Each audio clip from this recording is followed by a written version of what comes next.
जरा सोचो, एक मानसिक तौर पर बीमार आदमी को झूठे केस में जेल भेज दिया जाए। कुछ ऐसा ही होता है हमारी आज की कहानी में। कहानी की शुरुआत होती है जना नाम की एक वकील से, जो अपने पिता की बेगुनाही साबित करने के लिए कोर्ट में मुकदमा लड़ रही थी। उसके मुताबिक उसके पिता पर लगे हुए सभी आरोप झूठे थे। इसके बाद कहानी 1997 में गई, जहां 6 साल की जना और उसके पिता माइक एक दुकान के बाहर खड़े होकर एक सेलर मून बैग को देख रहे थे। जना को वो बैग बहुत ज्यादा पसंद था, इसीलिए उसके पिता ने तनख्वाह मिलते ही उसे वो बैग दिलाने का वादा किया। पर तभी उन्होंने देखा कि एक पुलिस कमिश्नर अपनी बेटी के लिए वही बैग खरीद रहा था। माइक ने तुरंत ही उसे रोकने की कोशिश की, पर उस पुलिस कमिश्नर ने माइक को पीट कर दुकान से बाहर निकाल दिया। इसके बाद वो दोनों मार खाकर वापस अपने घर आ गए। पर जना काफी ज्यादा समझदार थी और उसने एक बार भी अपने पिता से बैग ना खरीदने की शिकायत नहीं की। माइक की दिमागी हालत ठीक न होने की वजह से जना अपने पिता का खास ध्यान रखती थी। अगले दिन जब माइक अपनी तनख्वाह गिन रहा था,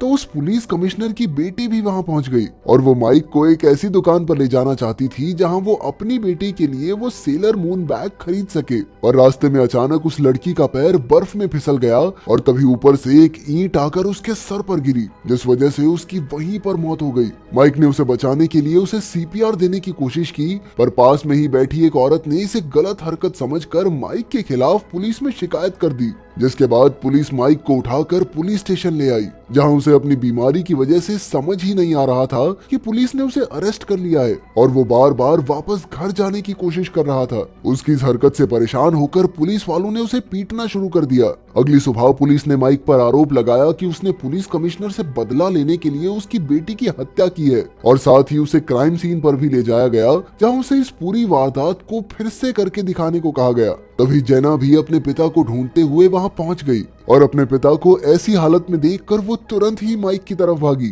पर पुलिस वालों ने उसे अपने पिता से मिलने नहीं दिया। इसके बाद माइक को जेल में भेज दिया गया, जहां वार्डन ने भी उसे ऐसी घटिया हरकत करने के लिए काफी पीटा। इसके बाद उन्होंने उसे सेल नंबर 7 में भेज दिया, जहां कुछ कैदी पहले से ही रह रहे थे और उन्होंने भी माइक को काफी पीटा। लेकिन इस सब के बावजूद भी माइक के दिमाग में सिर्फ अपनी बेटी की चिंता थी। जेल में सभी कैदियों को फुटबॉल बनाने का काम दिया जाता था।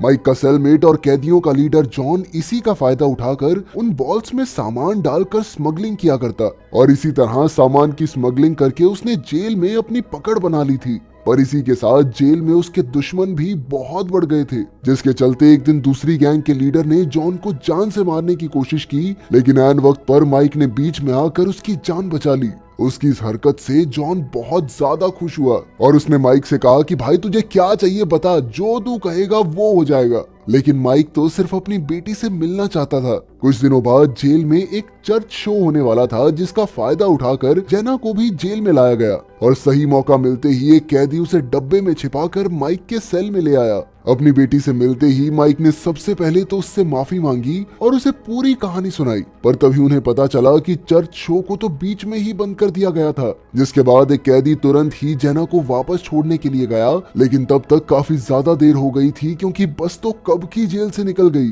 अब उनके पास जेना को अपने साथ रखने के अलावा और कोई चारा नहीं था। धीरे धीरे उसके सेल में सभी कैदी समझ गए कि माइक किसी को नहीं मार सकता, क्योंकि वो खुद अपनी बेटी से बहुत ज्यादा प्यार करता था। उधर एक के बाद एक दिन बीतते चले गए और अब सभी कैदियों को जेना के साथ खेलने कूदने में मजा आने लगा। पर तभी एक रात जब वार्डन चर्च शो की फोटोज देख रहा था, तो उसे एहसास हुआ कि जेना कभी जेल से बाहर गई ही नहीं। उसने तुरंत ही जेल में तलाशी के ऑर्डर्स दे दिए और पुलिस ने थोड़ी देर में ही जेना को ढूंढ निकाला, जिसके बाद उस बेचारी को एक अनाथ आश्रम में भेज दिया गया। जेना के जेल में होने की खबर धीरे धीरे पूरी जेल में फैल गई, जिससे गुस्सा होकर एक कैदी ने जेल में आग लगा दी। जैसे ही वार्डन को इस बारे में पता चला, तो उसने तुरंत ही सभी कैदियों को मैदान की तरफ भागने का आदेश दिया। वार्डन खुद उस कैदी को वहां से निकालने के लिए गया, पर तभी वो आग ज्यादा बढ़ गई, जिस वजह से वार्डन और वो कैदी अंदर ही फंस गए। जैसे ही माइक को इस बारे में पता चला, तो वो अपनी जान की परवाह किए बिना वार्डन को बचाने चला गया।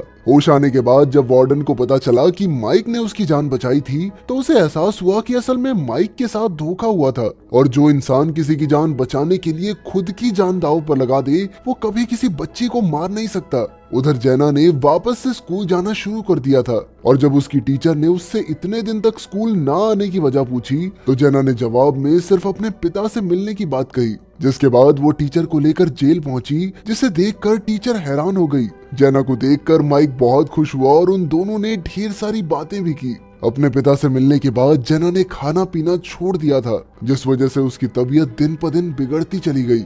जल्द ही उसे हॉस्पिटल में दाखिल करवाना पड़ा, जहां जेल का वार्डन भी उससे मिलने पहुंचा। जेना ने वार्डन से कहा कि मुझे भी अरेस्ट करके जेल में ले जाओ ताकि मैं अपने पापा के साथ रह सकूं।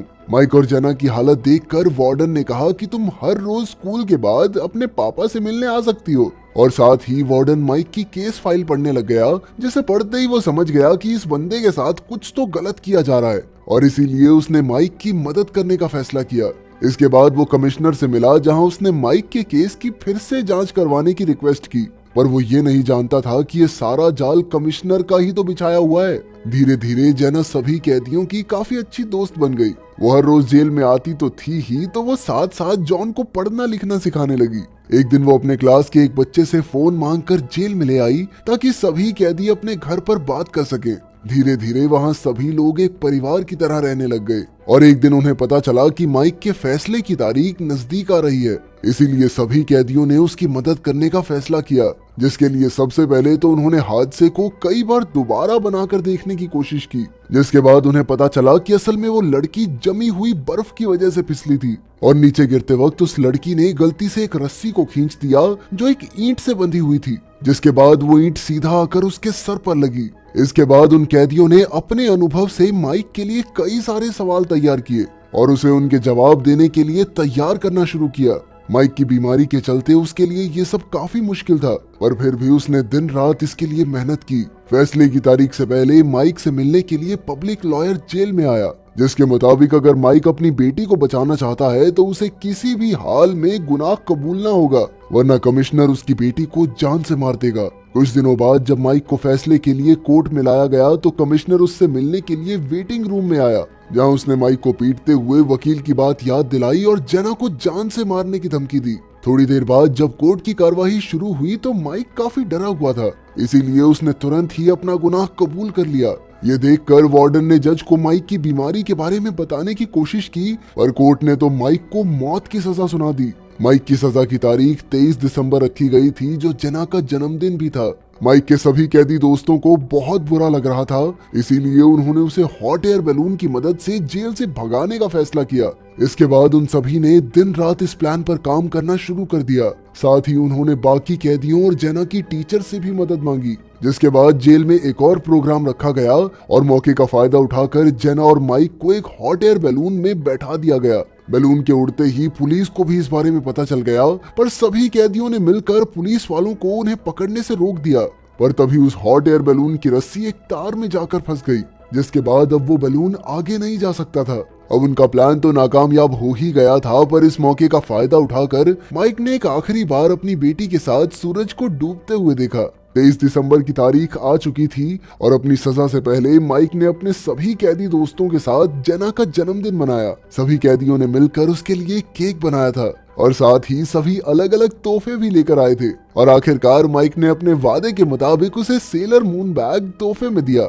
सभी लोग जानते थे कि माइक को थोड़ी ही देर में फांसी दी जानी थी, इसीलिए उनमें से कोई भी अपने आंसू नहीं रोक पा रहा था, पर फिर भी उनमें से किसी ने भी जेना को ये बात नहीं बताई।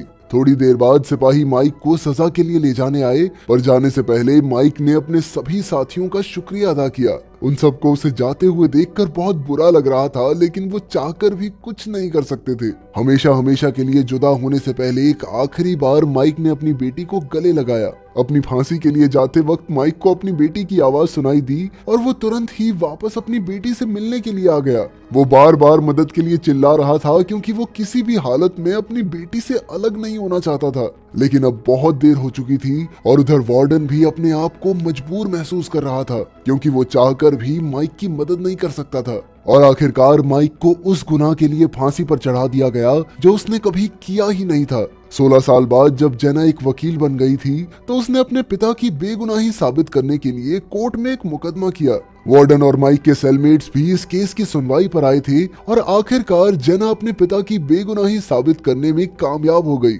जज ने पिछले फैसले को बदलकर माइक को बेकसूर घोषित कर दिया और उस लड़की की मौत की जांच फिर से करने का आदेश दिया। सभी लोग बेहद खुश थे और इसके बाद जेना तार में फंसे उस गुब्बारे को देखकर अपने पिता के साथ हॉट एयर बैलून में बिताए हुए उन खूबसूरत पलों को याद करने लगी।